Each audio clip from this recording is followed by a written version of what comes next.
Assalamualaikum warahmatullahi wabarakatuh.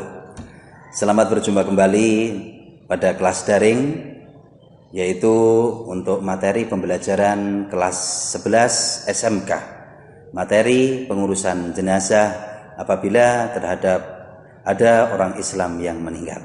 Namun sebelum kita mulai untuk kegiatan pembelajaran ini, kita awali terlebih dahulu dengan membaca basmalah bersama-sama. Bismillahirrahmanirrahim. Dalam kesempatan pembelajaran ini kita akan berbicara tentang penyelenggaraan pengurusan jenazah terhadap orang Islam yang telah meninggal.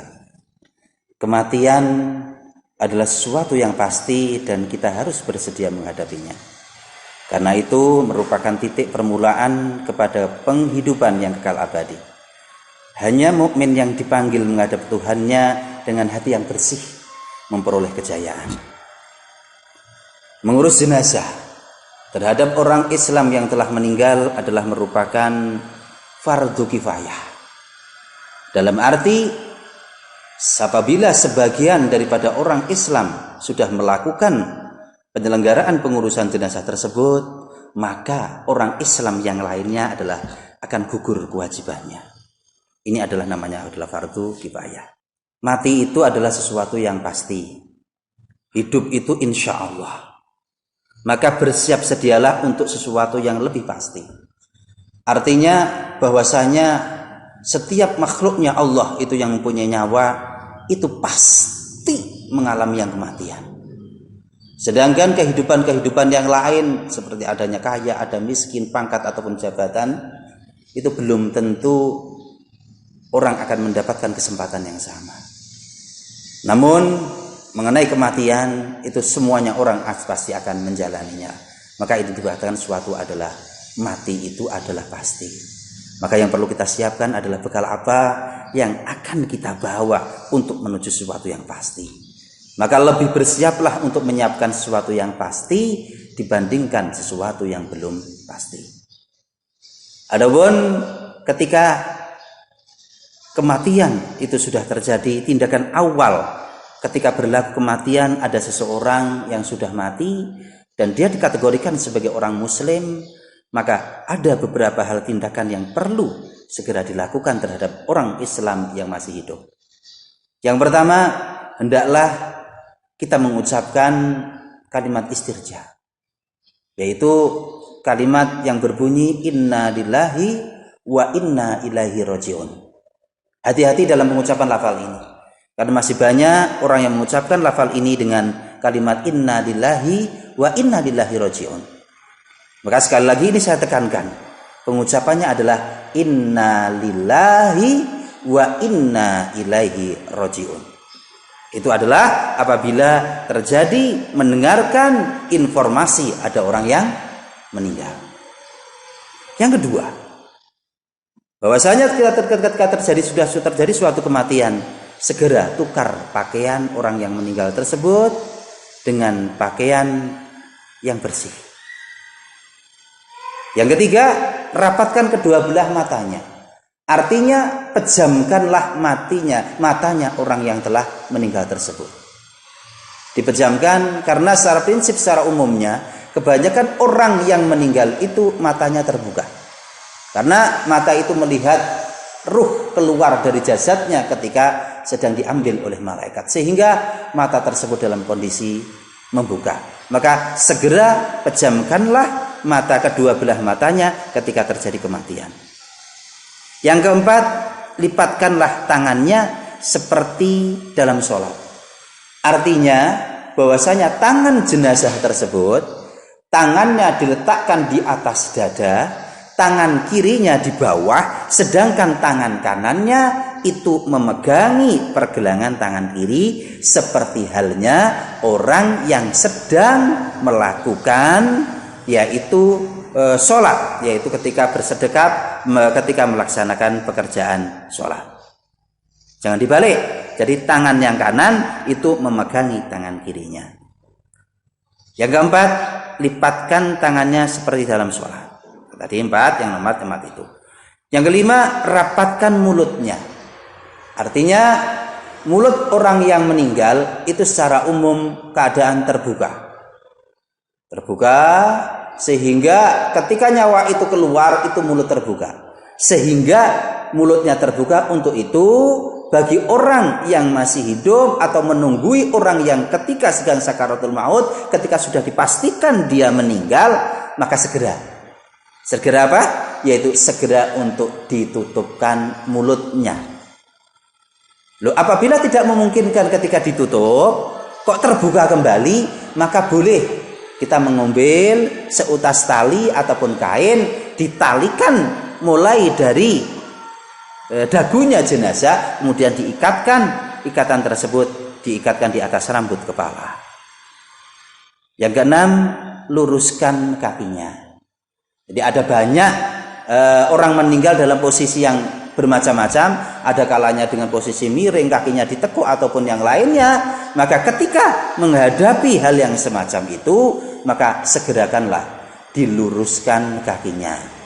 Karena kalau nanti kakinya itu tidak segera diluruskan sampai meninggalnya lama dan belum diluruskan, ini mengakibatkan sulit untuk kaki itu diluruskan. Sehingga akibatnya ketika dimasukkan dalam keranda ataupun dalam liang kubur itu menjadi sulit jenazah tersebut. Ataupun pengurusan-pengurusan yang lain itu akan menyulitkan. Yang ketujuh, ikat kedua ibu jari kakinya.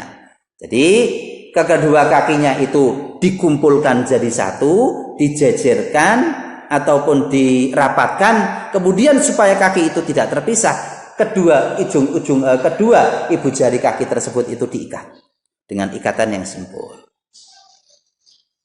Dan yang kesembilan, yaitu upayakan untuk menghadap ke kiblat. Adapun kewajiban apa yang harus dilaksanakan ketika terjadinya proses kematian tersebut? Jadi ada 4 kewajiban. 4 kewajiban terhadap orang Islam yang masih hidup apabila menjumpai umat Islam yang sudah meninggal. Itu ada 4 kewajiban yang harus dilaksanakan. Dan semuanya itu adalah fardu kifayah. Yang nomor 1 adalah kewajiban untuk memandikan jenazah. Memandikan jenazah. Adapun persiapan yang harus disiapkan ketika memandikan jenazah. Yang pertama, siapkanlah tempat yang layak. Artinya cari tempat yang layak untuk memandikan. Yang kedua, siapkan peralatan dan perlengkapannya. Seperti alas mandi jenazah, wadah air itu sendiri, jangan sampai di tengah perjalanan memandikan jenazah ternyata airnya kok kurang. Harus sibuk mencari air ke sana kemari. Ini jangan sampai terjadi. Jadi upayakan air itu benar-benar itu sudah mencukupi, sekiranya mencukupi. Disiapkan untuk disabuni, pembersih, kapur barus, air mawar ataupun daun bidara itu untuk disiapkan. Peralatan-peralatan yang harus disiapkan. Artinya jangan sampai terjadi jenazah sudah dimandikan, proses pemandikan, ada hal-hal yang harus mencari sehingga memperlambat proses tersebut. Yang ketiga, orang yang memandikan jenazah itu adalah muhrim. Apabila tidak dijumpai muhrim, itu bisa dimandikan oleh orang yang lain. Bisa, walaupun bukan muhrim, tapi seyogianya kalau jenazahnya laki-laki, yang memandikan adalah laki-laki. Jenazahnya perempuan, ya yang memandikan perempuan. Tapi kalau jenazahnya itu anak kecil, itu bebas. Anak kecil yang belum balik, umpamanya boleh jenazah anak kecil laki-laki dimandikan orang perempuan juga boleh. Jenazah anak kecil perempuan dimandikan orang laki-laki juga boleh. Ini bagi anak-anak. Yang keempat, ketika memandikan tersebut mendahulukan anggota wudhu, terutama yang sebelah kanan. Jadi tayamun itu artinya mendahulukan sesuatu yang baik itu adalah sesuatu yang kanan. Yang kelima, jenazah yang dimandikan tersebut adalah jenazah yang bukan mati syahid. Mati syahid di sini artinya mati syahid fid dunya wal akhirah.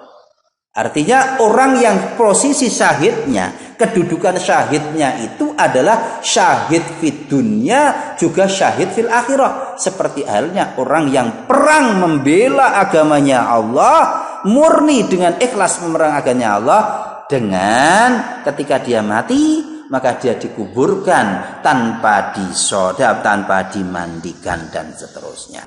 Adapun peralatan dan persiapan memandikan jenazah. Yang pertama, tempat mandi. Tempat mandinya carikan tempat yang layak. Artinya begini, jangan sampai memandikan jenazah itu di tempat yang terbuka, bisa dilihat oleh orang banyak. Walaupun itu jenazah tersebut itu tidak, jenazah itu sudah meninggal, artinya perlakukanlah dengan seperti halnya orang hidup. Jangan mentang-mentang itu jenazah sudah tidak bernyawa, yang tidak mempunyai nyawa, kemudian kita mandikan di hadapan muka umum. Itu jangan. Tapi dicarikan tempat yang sekiranya bisa tertutupi, tidak semua orang itu bisa melihatnya. Dikasih satir atau dikasih takbir, sehingga hanya orang yang tertentu saja yang bisa melihat jenazah, memandikan jenazah tersebut. Siapkan kain basahan. Artinya apa? Kain basahan ini, walaupun ini sudah jenazah, tapi bukan berarti semua pakaiannya itu ditutup, kemudian seakan-akan ditelanjangi bulat, tidak. Iya, pakaiannya dilepas, tapi di atasnya minimal juga ditutup dengan kain, sehingga orang yang memandikan jenazah pun tidak bisa dengan sebebas mungkin melihat aurat jenazah tersebut. Maka perlu dikasih kain basahan, kasih sabun, air sabun, air cendana, ini yang peralatannya perlu siapkan. Sarung tangan juga penting, karena mungkin itu digunakan untuk ketika kita sedang menggosok bagian tubuh yang sesuatu yang istilahnya bagian daripada aurat tertentu. Sediakan pecebok ataupun gayung, minyak wangi juga disediakan. Demikian pula handuk. Handuk ini juga akan digunakan ketika sudah selesai dimandikan, juga dihandui. Adapun ini yang perlu kita perhatikan, tata cara. Tata caranya bagaimana sih memandikan jenazah itu secara baik dan benar? Secara baik dan benar itu bagaimana? Langkah yang pertama, jenazah ditempatkan di tempat yang terlindungi. Jangan di tempat yang panas. Memandikan jenazah di tempat terbuka, panas, terkena sinar matahari. Jangan. Cari tempat yang terlindungi, tertutup, upayakan atasnya pun juga bisa tidak terlalu panas. Memulai dengan bacaan basmalah. Mulailah segala perbuatan yang baik itu dengan baca basmalah. Jenazah diberi kain basahan dan ditutup auratnya. Tadi sudah sampaikan, auratnya benar-benar ditutup, walaupun bajunya dilepasi, auratnya tetap ditutupi. Umpamanya pakai jarit ataupun yang lainnya. Membersihkan najis ataupun kotoran. Jadi ketika memandikan jenazah tersebut, kotoran ataupun najis yang melekat ataupun sesuatu yang menghalangi datangnya air pada anggota tubuh tersebut, itu diupayakan untuk dihilangi terlebih dahulu. Contoh, umpamanya ada orang ketika sebelum meninggal tersebut itu ada dalam kondisi sakit, kemudian dikasih infus. Di dalam infus tersebut itu dikasih lakban umpamanya. Bekas lakbannya ketika dilepaskan ada tetutannya, ada lem-lem yang menempel di tangan ataupun di tempat infus tersebut. Maka harus dihilangkan terlebih dahulu. Kemudian diangkat, agak didudukkan. Artinya jenazah ketika dimandikan tadi kan terlentang. Nah, itu kemudian punggungnya itu diangkat seperti orang duduk. Kemudian orang yang memandikan tersebut memegang perutnya ataupun ditekan sedikit demi sedikit ke bawah, diurut ke bawah. Harapannya kotoran yang berada di dalam perut tersebut ataupun najis yang berada di perut tersebut itu akan tuntas keluarnya. Itu ya. Terus kotoran yang berada di kuku, yang berada di gigi, yang ada di mulut, yang ada di telinga, semuanya dibersihi. Disikat gigi ini, kupingnya juga dibersihi. Tapi tolong, ketika membersihkan tersebut, mayat itu seperti halnya orang hidup, masih bisa merasakan sakit.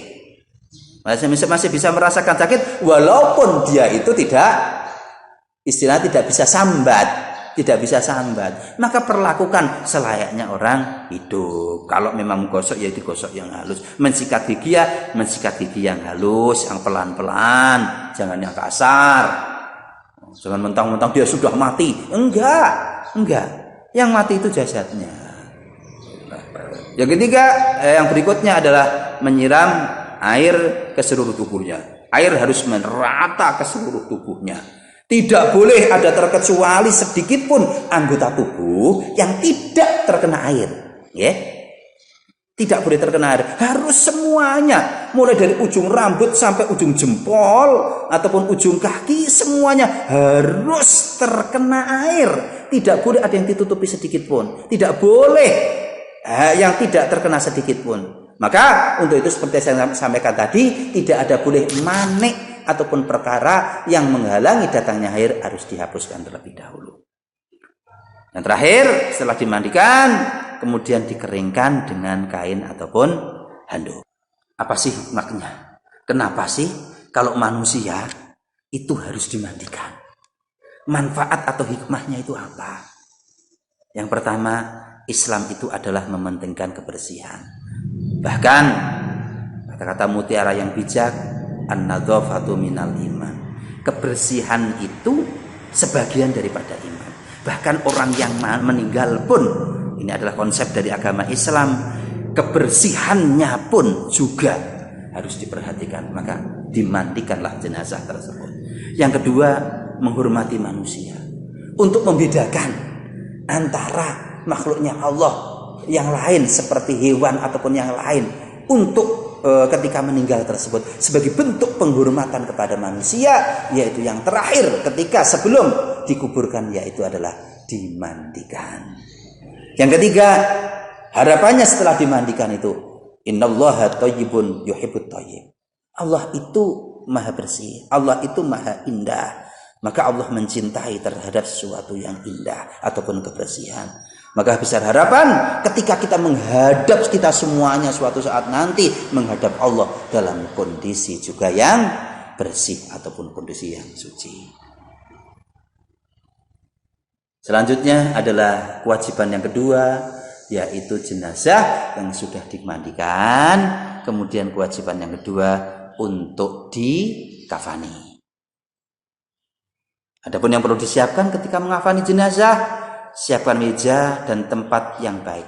Jadi jenazah yang sudah dimandikan nanti diletakkan di atas meja. Yang kedua, siapkanlah kain kafan. Alangkah lebih baiknya kain kafan tersebut yang berwarna putih.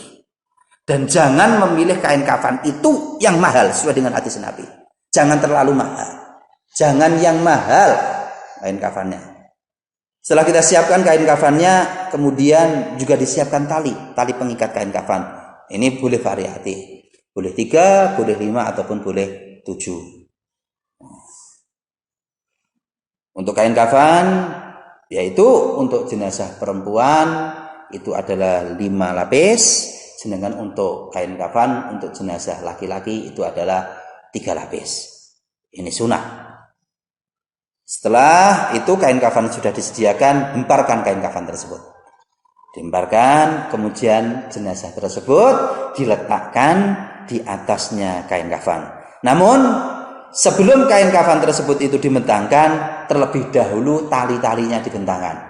Tali-tali pengikat kain kafan dibentangkan, kemudian kain kafannya dibentangkan. Setelah kain kafan dibentangkan, baru jenazahnya yang diletakkan di atas kain kafan tersebut. Sebelum kain kafan tersebut itu dilipat ataupun dibungkuskan, ini ada beberapa anggota tubuh kita yang seyogyanya untuk ditutupi pakai kain kapas, dan kain kapas tersebut dikasih wangian. Adapun beberapa anggota tubuh yang ditutupi dengan kapas tersebut, satu diantaranya adalah kemaluan. Wajah ataupun muka juga ditutupi pakai kain kapas. Yang ketiga, kedua buah dada. Kedua buah dada itu ditutupi pakai kapas. Yang keempat, kedua telinga ya. Kedua telinga itu dimasuki kain kapas. Yang kelima adalah siku-siku tangan. siku-siku tangan sini juga dikasih kain kapas. Yang keenam adalah tumit. Tumitnya ataupun dibanggakan kain kapas. Setelah selesai semua bagian anggota tubuh ditutupkan dengan kapas, kemudian satu persatu kain kafan tersebut dilipat. Dari sebelah kanan, kemudian disusul sebelah kiri, kanan kiri, kanan kiri, kanan kiri, dan seterusnya sampai lapisan kain kafan tersebut itu habis. Setelah dilipatkan semuanya, jangan lupa kemudian ditali. Ditali yang tadi sudah kita letakkan di bawah, talinya adalah tali simpul. Karena suatu saat nanti tali ini akan kita buka kembali. Ketika sudah waktu memasukkan jenazah kepada dalam liang lahat, sudah diletakkan, nanti talinya akan kita buka kembali. Loh, kalau sampai terjadi talinya itu tali mati, tidak bisa dibuka, atau dengan tali yang begitu kencang, maka akan menyulitkan. Maka talinya itu adalah tali secara simpul yang mudah dibuka. Nah, setelah selesai ditali jenazahnya, kemudian diberi sunnah. Ini adalah untuk diberi wewangian. Tetapi kecuali ingat, jenazah orang yang meninggal ketika sedang melaksanakan ibadah haji loh. Ketika sedang melaksanakan ibadah haji, ini memang tidak boleh. Justru tidak boleh dikasih wangian, karena ini termasuk muharramatul haji. Malah justru diharamkan. Maka bagi orang yang haji yang sedang ihram memang tidak boleh pakai wangian sampai terjadinya kematian pun. Ketika dia meninggal dan sudah diberi kain kafannya juga masih berlaku, tidak boleh diberi wangian karena termasuk muharramatul haji. Kalau sudah semacam itu, semuanya sudah dikafani, ditali dan seterusnya, maka siap untuk disolatkan. Adapun hikmah mengafani jenazah, satu, memelihara kemuliaan jenazah. Yang kedua, menutup aib jenazah. Yang ketiga, manusia adalah sama di sisi Allah. Artinya semacam apapun orangnya, ketika sudah mati, maka pakaian yang boleh digunakan itu ya kain kafan. Tidak boleh kalau orang terus kaya, orang Islam ketika mati terus pakai jas, pakai itu tidak.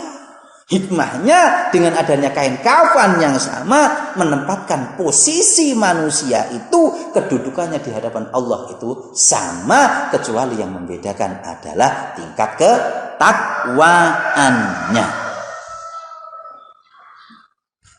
Cara mengakhiri kain kafan, yang pertama adalah disediakan kain kafan. Kedua, hendaknya disediakan disediakan tali. Adapun jumlah kain kafan sudah disebutkan tadi di awal, bahwasanya disunahkan untuk laki-laki itu adalah 3 lembar, yang untuk perempuan adalah 5 lembar. Tapi jika memang sudah tidak ada sama sekali dengan jumlah yang semacam itu, boleh cuma 1. Yang terpenting menutupi aurat daripada jenazah. Nah, sekarang adalah fase pada kewajiban yang ketiga adalah mensolati. Ya, mensolati jenazah ini termasuk adalah bagian daripada fardu kifayah. Dan mensolati jenazah boleh di mana saja, boleh di dalam rumah sendiri, boleh di masjid, boleh di tempat-tempat yang lain. Adapun pesertanya boleh siapa saja, tidak harus yang mensolati jenazah itu orang laki-laki tok, itu tidak. Dan memang secara umum yang kita lihat di masyarakat kita, kalau ada orang yang meninggal itu yang ikut mensolati jenazah itu hanya orang laki-laki saja. Padahal sebenarnya tidak, semuanya boleh. Orang laki-laki itu boleh, orang perempuan juga boleh. Adapun syarat ketentuan sholat jenazah, ini yang penting. Syarat ketentuan sholat jenazah itu yang pertama, jenazah harus dimandikan terlebih dahulu. Ya. Jenazah harus dimandikan terlebih dahulu. Kedua, jenazah harus dikafani terlebih dahulu. Yang ketiga, orang yang mensolatkan jenazah itu harus menghadap kiblat. Otomatis jenazahnya harus berada di depannya. Jenazah berada di hadapannya, ini harus. Jadi tidak boleh jenazah belum dimandikan, belum dikafani, terus kemudian tiba-tiba ada orang takziah, langsunglah saya keburu-buru waktu, saya mandikan segera. Nggak boleh ya. Jadi harus hal-hal ini harus diperhatikan. Adapun rukunnya, rukun itu adalah sesuatu yang tidak bisa ditinggalkan. Kalau sampai ditinggalkan, berarti yang namanya ibadah tersebut itu tidak bisa sah. Adapun rukun yang harus dilaksanakan dalam sholat jenazah itu ada banyak. Yang pertama adalah niat. Contoh niat sholat jenazah. Umpamanya jenazahnya laki-laki, usolli ala hadzal mayyit. Kalau perempuan ya usolli ala hadzihil mayyit dan seterusnya. Usolli ala hadzal mayyit arba'a takbiratin fardhul kifayati lillahi ta'ala dan sebagainya. Tergantung jenazahnya itu laki-laki ataupun perempuan. Yang kedua, berdiri bagi yang mampu. Artinya bagi orang yang mulai melaksanakan sholat jenazah itu tidak harus berdiri. Jikalau memang tidak mampu berdiri, boleh sholat sambil duduk, itu boleh, sah-sah saja. Jumlah yang ketiga adalah 4 kali takbir. Jadi dalam pelaksanaan sholat jenazah itu adalah takbirnya jumlahnya ada 4. Dan di antara 4 takbir tersebut, yang pertama itu tetap namanya adalah takbiratul ihram. Yang keempat, takbir 4 kali membaca surat Al-Fatihah. Loh, di mana posisinya membaca surat Al-Fatihah? Membaca surat Al-Fatihah itu adalah yaitu ketika setelah selesai takbiratul ihram, takbir yang pertama, kemudian baca Fatihah. Kemudian setelah itu takbir lagi, Allahu Akbar. Ini takbir yang kedua. Loh, bacaan apa yang dibaca setelah takbir kedua? Yaitu membaca sholawat. Terus kemudian takbir lagi, Allahu Akbar, takbir yang ketiga. Apa yang dibaca? Yaitu mendoakan terhadap jenazah. Doanya bagaimana? Contoh doanya seandainya jenazahnya laki-laki ya, setelah takbir ketiga, Allahumma fir lahu warhamhu wa'afihi wa'fu anhu. Terus Allahu Akbar, takbir yang keempat, juga mendoakan mayat lagi. Doanya bagaimana? Allahumma la tahrimna ajrahu wa la taftinna ba'dahu waghfir lana walahu. Itu untuk laki-laki. Kalau perempuan menyesuaikan. Dohmirhunya diganti ha. Contoh kalau perempuan ya. Adapun yang ketujuh, sebagai rukun dari pada sholat jenazah, yaitu adalah membaca salam. Jadi setelah doa yang keempat, takbir yang keempat, kemudian baca doa setelah takbir keempat, kemudian salam. Assalamualaikum warahmatullahi wabarakatuh. Seperti halnya mengucapkannya salam ataupun menolehnya sholat biasa. Kedudukan imam, ini yang menjadi permasalahan. Kedudukan imam itu posisinya di mana? Apakah harusnya? Ini tergantung. Kalau jenazahnya itu laki-laki, kalau dalam sholat jenazah, posisi imam itu lurus dengan kepala jenazah. Tapi kalau jenazahnya perempuan, posisi imam itu lurus dengan pinggang ataupun dengan perutnya jenazah. Doa bersama untuk jenazah. Adapun hikmahnya sholat jenazah, yang pertama memberikan penghormatan, menimbulkan keinsafan bagi orang yang mensolatkan. Suatu saat nanti saya akan beginikan. Suatu saat nanti saya sekarang ini sedang mensolati. Suatu saat nanti saya akan disolati. Maka sering ada orang yang mengatakan, sholatlah sebelum disolatkan. Nah, ini memberikan keinsafan terhadap pelakunya. Yang ketiga, memohonkan rahmat terhadap jenazah supaya diampuni dosa-dosanya oleh Allah. Yang keempat, mempererat silaturahim dengan keluarga jenazah. Adapun yang keempat daripada kewajiban mengurus jenazah adalah menguburkannya. Menguburkan jenazah ataupun dibawa jenazah ke kuburan atau untuk dikuburkan ini adalah fardu kifayah.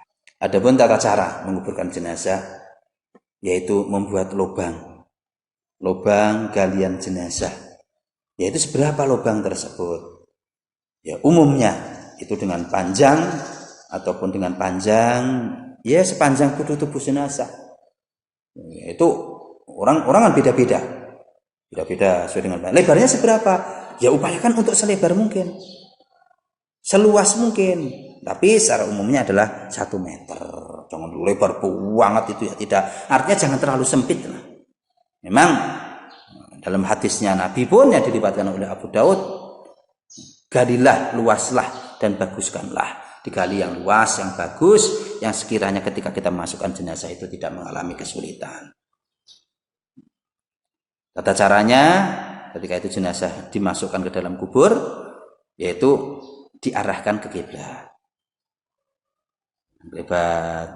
Ada beberapa orang yang di dalam layar, di dalam liang, untuk bisa membawa jenazah tersebut untuk meletakkan. Ketika mau diletakkan dimasukkan kubur, itu disunahkan membaca doa yang bunyinya adalah Bismillahi wa ala millati Rasulillah. Jenazah dimasukkan ke dalam kubur dengan posisi miring menghadap kiblat. Nanti semua talinya, tali pengikat itu dilepas. Ujung kaki itu menempel di tanah.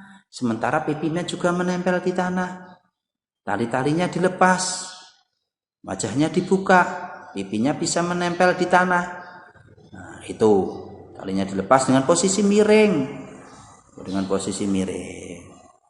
Kemudian setelah dilepas talinya, kemudian dimasuki papan. Atasnya biasanya dimasuki pakan, boleh dari bambu, boleh pakai dari kayu. Setelah papan tersebut dimasukkan, kemudian perlahan-lahan mulai diaruk tanah tersebut untuk dimasukkan ke dalam liang kubur tersebut. Untuk pemberian tanah tersebut upayakan tidak rata tanahnya. Ini disunahkan untuk meninggikan tanah kisaran 1 jengkal ataupun ya kisaran 20 cm lah. Sehingga untuk dibuat gunduk-gunduk semacam ini, dibuat gunduk-gundukan, itu ditinggikan 1 jengkal di atasnya sesuai dengan hadisnya Nabi yang diriwayatkan oleh Imam Baihaqi. Dipasang nisan, kemudian setelah itu berdoa bersama, memohonkan ampun jenazah, memohonkan ampun bagi orang yang meninggal tersebut. Inilah akhir masa depan kita, semuanya pasti akan menjumpai. Inilah adalah rumah masa depan kita, itu adalah kuburan ini. Maka sesuatu yang disakatakan di awal tadi, bahwasanya kematian itu adalah suatu yang pasti, dan semuanya kita nanti akan menempati rumah-rumah yang pasti, yaitu rumah masa depan kita ini. Hikmah mengubur jenazah. Adapun hikmah mengubur jenazah itu satu, agar tidak dimakan oleh binatang buas. Maka kewajiban mengubur jenazah itu memang secara sunnah itu adalah sak detik sak pengawi. Artinya setinggi tubuh manusia sampai tangan itu melambai-lambai, kurang lebih 2 meter. Namun ketika kondisi yang menyulitkan, boleh tidak sedalam itu. Tapi dengan ketentuan jenazah tersebut itu tidak bisa diambil binatang buas. Yang kedua, jenazah tersebut tidak menimbulkan bau. Jadi seandainya boleh enggak membuat lubangnya hanya sebatas dada saja, boleh. Karena memang kondisi yang sulit, tanahnya keras ataupun yang lain sebagainya. Tapi itu harus yang diperhatikan, jenazah tidak bisa diambil oleh binatang buas. Yang kedua, tidak menimbulkan bau. Adapun hikmah yang ketiga, untuk memuliakan jenazah tersebut. Beda halnya dengan bangkai ayam, bangkai apa, kadang ketika mati langsung kita lempar, langsung kita masukkan got ataupun sungai. Ini adalah bedanya antara makhluknya Allah, antara hewan dan manusia. Adapun yang terakhir, wa kafa bil mauti wa idzah. Cukuplah kematian sebagai pemberi nasihat. Artinya apa? Bahwasanya dengan adanya kematian ini memberikan nasihat kepada kita semuanya. Kita suatu saat nanti akan semacam itu. Kita suatu saat nanti akan menghadapi yang namanya kematian. Maka ini, ikmal masyikta. Silahkan berbuat sekarepmu ataupun sekehendakmu.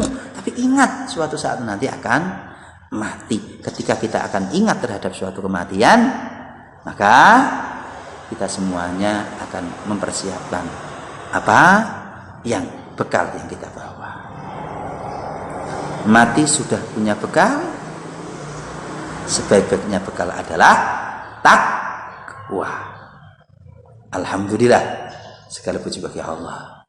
Semoga sumber video pembelajaran ini bermanfaat untuk kita semuanya. Wassalamualaikum warahmatullahi wabarakatuh.